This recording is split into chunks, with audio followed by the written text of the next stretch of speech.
नमस्कार.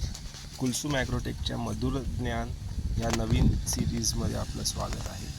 मी सांगणार आहे की आपलं आंब्याचं झाड हे कसं मोकळं असायला पाहिजे, जेणेकरून आपल्या आंब्याच्या झाडाभोवती हवा नीट खेळती राहील आणि फवारणी करताना सुद्धा कोणतेही त्रास होणार नाही. हे आता बघताय तुम्ही, नवीन मोहर येतोय ह्या झाडांना आणि हे अख्खं झाड आहे. हे आतनं मी तुम्हाला दाखवतो. तर आतनं हे झाड असं मोकळं आहे.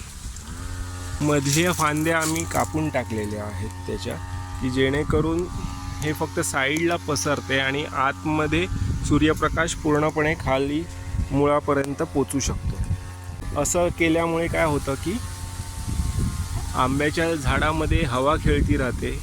आपल्याला फवारणी करताना आतून बाहेरनं चांगली फवारणी करता येते आणि सर्व कीटक किंवा रोगांपासून आपल्याला चांगलं नियंत्रण ठेवता येतं. तुमचं झाड जर का जास्त हिरवं असेल आणि आतमध्ये खूप फांद्या असतील तर त्या कापून टाका, जेणेकरून तुमच्या आंब्याचं झाड हे मोकळं होईल आणि त्याच्यामध्ये रोगराई किंवा किडींचं प्रमाण खूप कमी होईल. हे बघू शकता तुम्ही, नवीन मोहर येतोय आणि त्या मोहरावरच्या फवारण्या आणि सर्व जे काय कंट्रोल मेजर्स आपल्याला घ्यावे लागतात, ह्याच्यासाठी हे असं ठेवलेलं झाड सर्वात उपयुक्त ठरतं.